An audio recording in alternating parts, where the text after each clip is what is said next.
Alors bonjour tout le monde, je vais me présenter, Julien Marjac, donc, je suis directeur général de Proditech.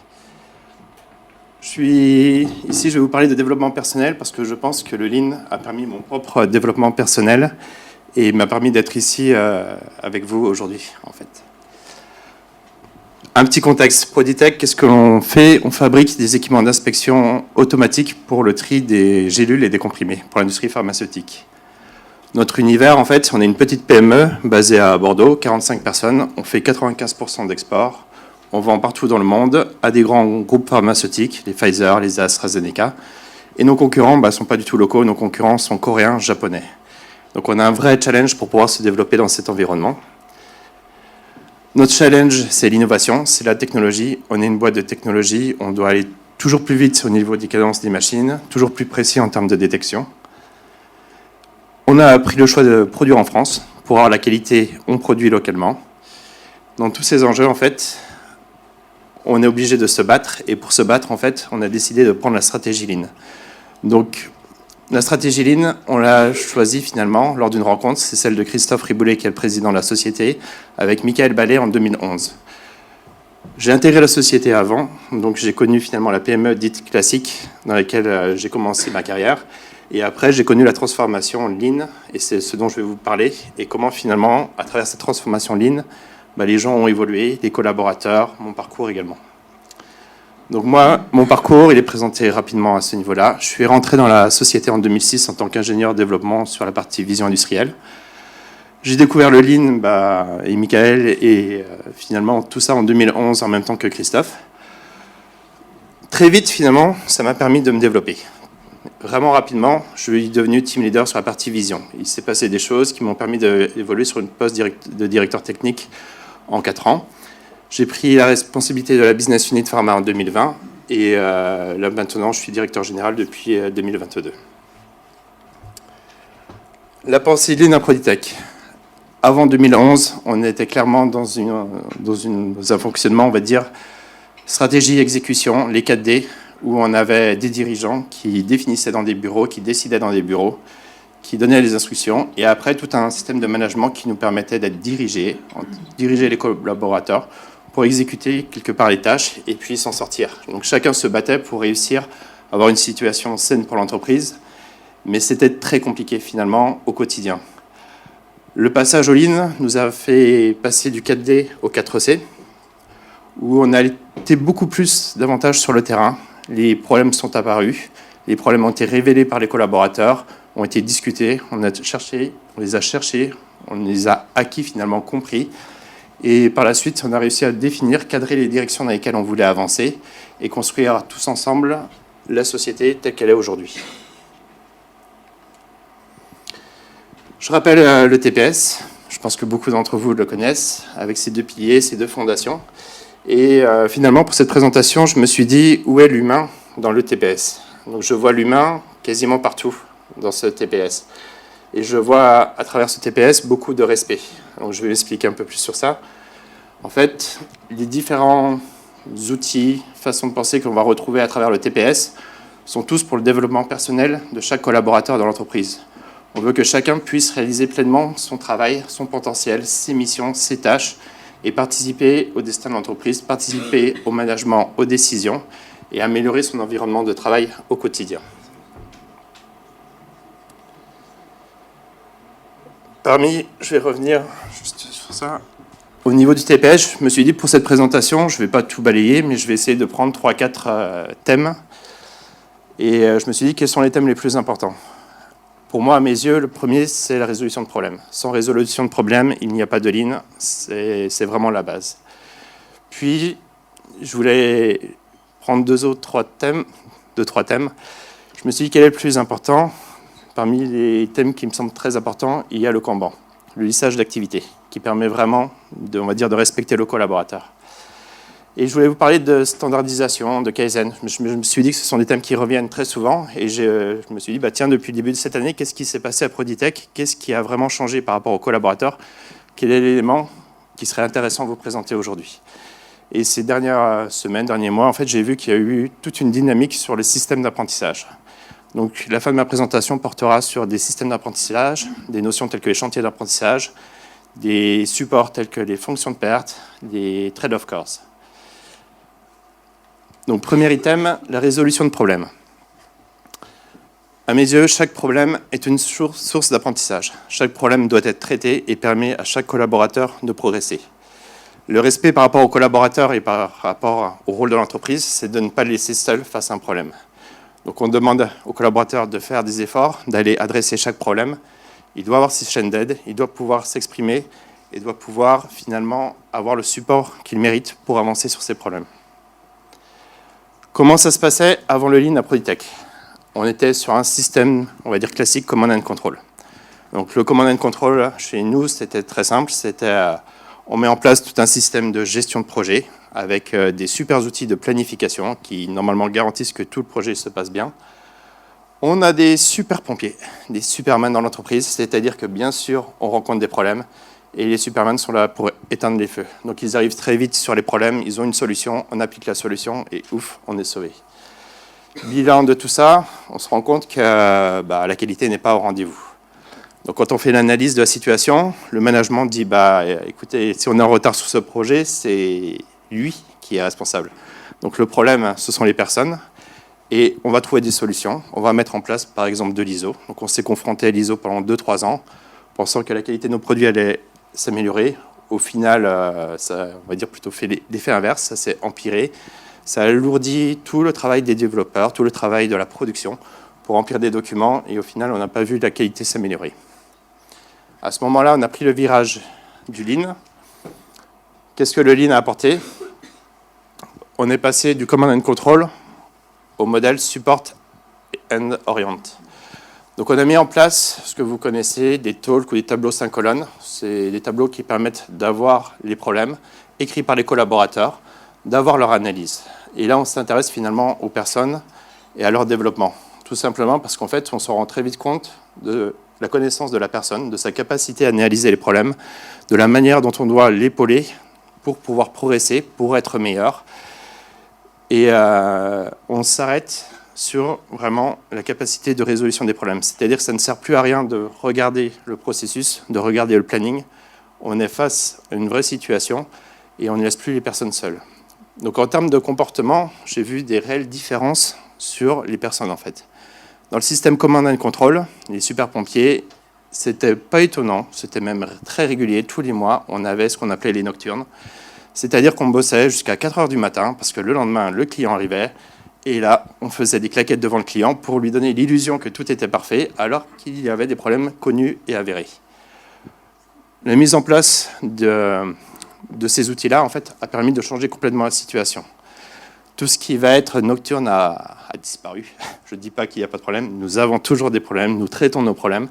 Mais par contre, il y a un côté beaucoup plus serein pour le collaborateur. Il n'est plus seul, il discute avec ses chaînes d'aide, son team leader, ses managers, la direction.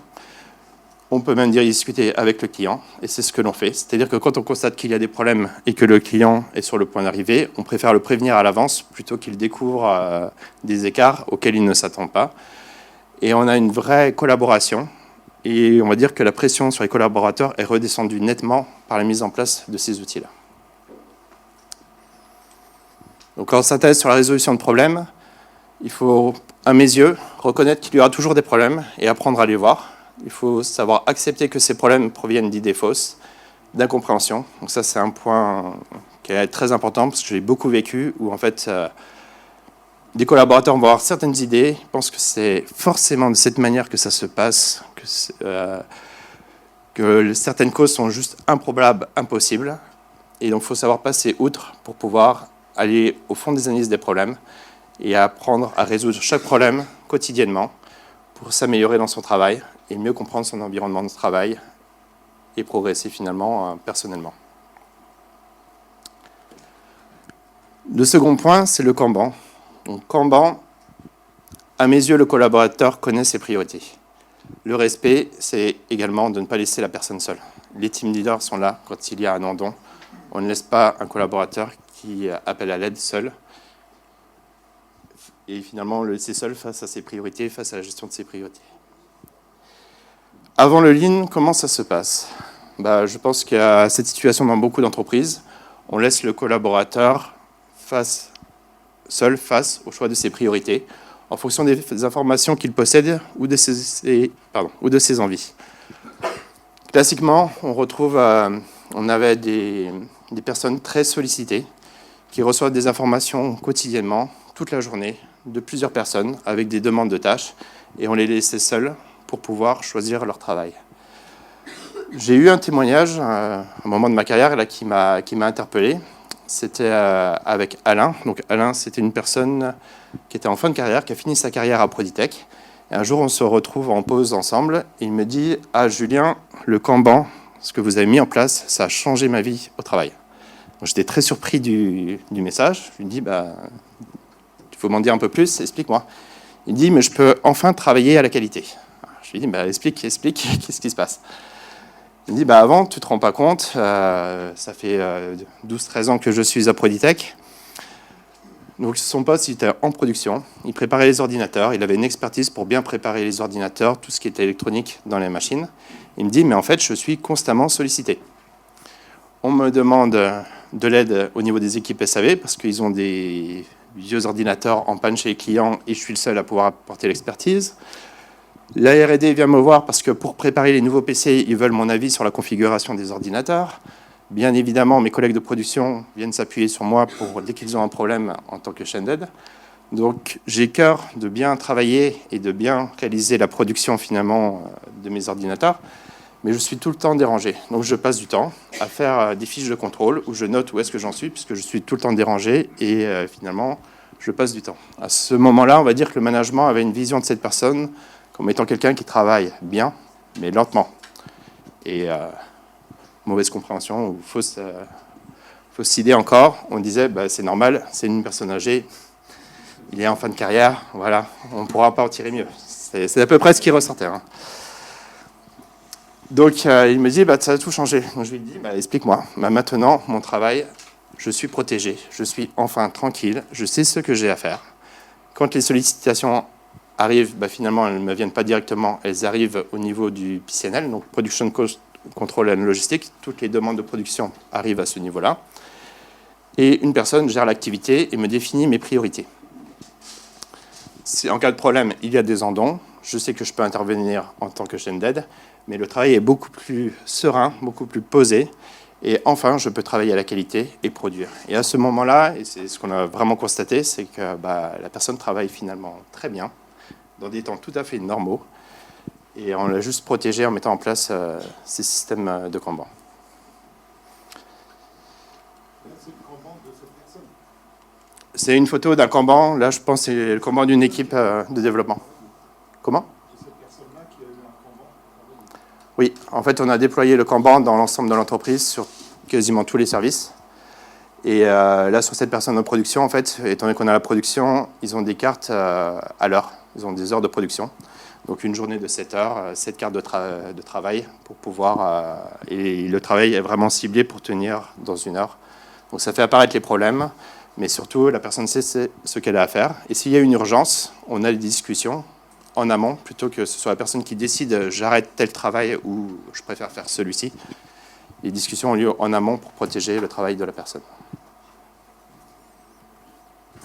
Donc le Kanban nous permet finalement de bien comprendre les flux de travail, d'améliorer la communication, d'éviter le gaspillage, le temps perdu finalement à déranger les gens dans leur travail, à mieux comprendre et gérer les priorités et améliorer la qualité et la flexibilité de notre production.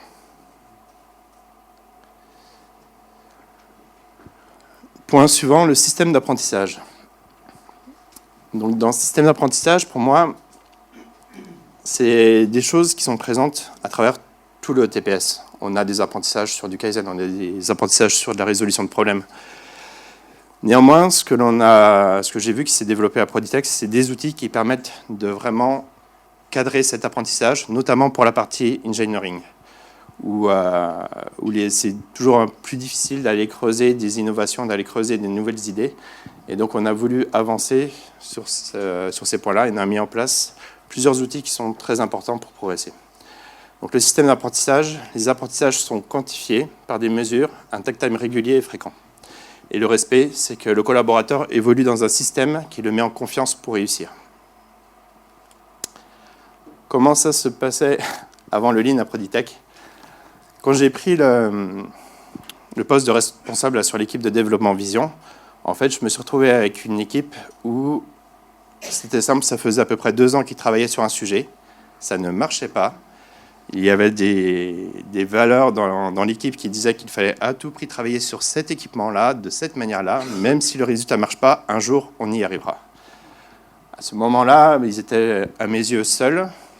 En face, on avait les équipes opérationnelles qui ne comprenaient pas ce qu'ils faisaient, qui étaient agacées tout simplement de voir qu'il y avait des problèmes sur la machine, que les gens bossaient, mais qu'il n'y avait pas de livrable et que ça durait dans le temps. Et surtout, ce que disait l'équipe R&D à ce moment-là, c'est de la R&D, c'est normal, on ne sait pas quand est-ce qu'on y arrivera. Donc on a voulu changer ce fait, et on a mis en place plusieurs outils. Le premier outil que l'on a mis en place, c'est ce que l'on a appelé les chantiers d'apprentissage. C'est-à-dire qu'on a arrêté de vouloir travailler en se disant on a un objectif à atteindre, allons-y, vous travaillez, rendez-vous dans 6 mois, puis les 6 mois se transforment en 1 an, en 2 ans. On s'est donné des rendez-vous beaucoup plus courts, rendez-vous dans 1 semaine, dans 2 semaines.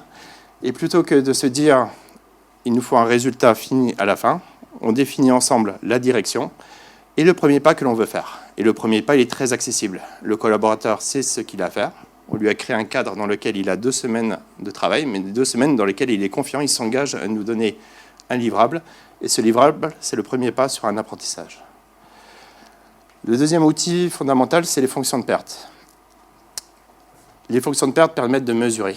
On a beaucoup de situations où, en fait, on va avoir des interprétations possibles, où les personnes vont penser que ça se passe comme ça, vont l'approuver, vont vraiment porter ces valeurs-là, sans mesure, sans quantification. À partir du moment où on réalise des mesures, toute discussion disparaît. On a une mesure qui permet de quantifier, qui permet de mettre tout le monde d'accord. Trade-off curves, on est également sur de la mesure. On va challenger davantage notre produit, les impacts des évolutions sur notre produit, et on va sortir d'un regard où on va juste s'intéresser à l'aspect fonctionnel. Est-ce que la nouveauté marche? Ça, c'est quand même plutôt facile. On va mettre une nouveauté, on va tester, on va dire oui, ça marche. Là, on va chercher davantage à comprendre quand est-ce que ça ne marche plus, quand est-ce que le produit va casser, quelles sont les vraies limites du système pour avoir une meilleure vision, une meilleure connaissance de notre produit. Donc des exemples, là j'ai donné un exemple de chantier d'apprentissage, donc c'est un Excel très basique, très classique. On décrit une story, la story c'est en gros c'est qu'est-ce que l'on va changer, comment on compte s'y prendre, une cible, il faut être concret, il faut être sur un besoin client, c'est pas faire de l'innovation pour faire de l'innovation, on doit résoudre un problème client. Et après on a créé des stories avec des jalons, donc chaque jalon c'est 15 jours maximum, avec des livrables très clairs, on définit avec l'équipe, avec le collaborateur, quels sont les apprentissages que l'on veut réaliser, lui sait comment il les réalise, et 15 jours après, on se rencontre, on a une présentation. Le collaborateur propose la suite, le prochain axe d'apprentissage, ce qu'il compte faire. On peut le challenger, on peut lui proposer des nouveaux axes, on peut changer la direction du projet si on voit que ça part dans la mauvaise direction. On peut aussi facilement arrêter le projet. Ça évite tout le gaspillage de partir sur des gros projets et rendez-vous dans 6 mois où finalement ça met trop de temps, ça jardine sur des projets. On a beaucoup de flexibilité. Les gains que l'on a eus sur cette mise en place, on a eu par exemple un très bel apprentissage sur nos cartes de traitement d'image. Proditech, en fait, c'est une société qui a 35 ans. Il y a 35 ans, 30 ans, réaliser du traitement d'image, c'était juste impossible avec les technologies, les ordinateurs de l'époque. Donc on était dans l'obligation d'avoir nos propres cartes de traitement d'image et on avait une équipe de développement d'électronique qui faisait des super cartes de traitement d'image. C'était ancré dans la société. Pour sortir de ces cartes de traitement, c'était quasiment impossible. Quand je suis arrivé sur la partie vision, je regardais des cartes de traitement qui étaient grosses, qui étaient chères. C'est 1 000 € à peu près une carte de traitement d'image. Et en fait, on mettait à peu près 2 ans pour développer une nouvelle carte qui était guère mieux que la précédente. Et je voyais qu'il existait des petites cartes bon marché, du commerce, à côté. Toute l'équipe électronique, bien sûr, m'a dit ça ne marchera jamais. Faisons un chantier d'apprentissage, découvrons ce qui va se passer. On a pris la première carte qui est venue, ça n'a pas marché, ils ont raison. Mais c'était pas loin. Elle coûtait quelques euros, c'était vraiment, j'avais tapé bas. On va prendre sa grande sœur qui est un peu mieux. Elle coûte 150 €, donc on passe de 1 000 € à 150 €. Et quel résultat on obtient? Finalement, elle est 4 fois plus performante que notre carte à 1000 euros. On a très vite basculé. L'équipe finalement de développement électronique s'est orientée sur comment industrialiser ces cartes du commerce. On a eu les petites sœurs qui sont arrivées par la suite. Donc tous les 2 ans, quasiment, on a une augmentation de puissance et une baisse de coût sur cette stratégie-là. La partie fonction de perte et trade-off curves. Donc ce n'est pas des super graphiques. On ne va pas rechercher de la qualité visuelle, mais on va rechercher plutôt une compréhension, un apprentissage. Là, j'ai pris les photos cette semaine, donc c'est vraiment ce qu'il y a dans l'atelier, au niveau des équipes actuellement. J'espère que vous êtes tous conscients de l'extraordinaire ce que vous êtes en train de voir. Merci. Donc sur cette partie-là, je vais vous raconter simplement ce qui s'est passé là sur les 3 derniers mois. En fait, on a développé l'année dernière un nouveau produit qui va 2 fois plus vite, en gros, que le précédent. Donc on fait de la promotion et des clients, notamment des clients indiens, qui sont très avides de cadence, ils ont des très grosses productions, sont venus voir notre produit pour les tester sur l'un de leurs produits phares. Actuellement, ils ont nos équipements, c'est la génération d'avant. Ils vont à 140 000 comprimés par heure sur les équipements de l'ancienne génération. Donc, bien sûr, commercialement, on leur a dit que ça allait le double, donc ils s'attendent à avoir 280 000 comprimés par heure sur le nouvel équipement. On met en place la machine, l'équipe de développement travaille parce qu'il y a toujours un petit peu de travail pour peaufiner la machine sur le comprimé spécifique du client, et ils obtiennent 240 000 comprimés par heure. Et ils m'expliquent, c'est bien Julien, tu peux t'estimer heureux, parce qu'en fait, par rapport à la concurrence, on sait qu'on est déjà au-dessus. Et je leur explique, non, le client s'attend à avoir 280 000. Quel est le point de blocage? Quelle est la perte que l'on a? Comment on peut la justifier auprès du client? Parce que j'ai un écart, je dois pouvoir l'expliquer. Si je sais l'expliquer, je n'aurai pas de problème finalement à discuter avec mon client. Point de blocage. Ils ne savent pas me répondre. Ils restent sur le fait que non, c'est le maximum que l'on peut avoir. Donc je creuse, je ne lâche pas, je leur dis, allez, allons-y, traçons cette fonction de perte, traçons ces trade-off curves et les jouons sur quelques paramètres. Peut-on augmenter les vitesses? Non, ça ne va pas marcher. Augmentons les vitesses. On augmente de 10% les vitesses. On passe de 240 à 280 000. J'ai vraiment un front qui me dit, non, mais ça ne marchera pas. Faisons les tests, réalisons, ça marche. Pourquoi 10%? On a augmenté de 10%, jusqu'où peut-on monter? On m'explique que le moteur, il va lâcher à 25%. Allons faire lâcher le moteur. On est monté à 25%. On est monté. Le moteur n'a pas lâché, mais on a senti qu'on était à la limite. Donc on a juste redescendu un tout petit peu. Et on a atteint une cadence de 330 000. Le client a vraiment le sourire parce qu'il vient voir. Il a un bonus en plus. Là, c'est très bien. On a joué sur un seul paramètre. Je leur ai demandé quels sont les autres paramètres à jouer. Il y a des autres paramètres de réglage. On peut rapprocher les comprimés. Allons-y, allons jusqu'au bout. J'avais tellement de freins que c'était très dur d'avancer. Et à ce moment-là, j'ai de la chance, il y a une stagiaire, ingénieur mécanique, qui arrive. Tiens, joue avec la machine, je te donne qu'un objectif, c'est la casser. Je veux trouver la machine. Donc elle me regarde, elle me dit non, mais c'est pas possible. Si. Elle ne va pas casser comme ça, mais vas-y, on y va. Et tu sors des sentiers battus, tu y vas, tu essaies d'avoir la cadence maximale.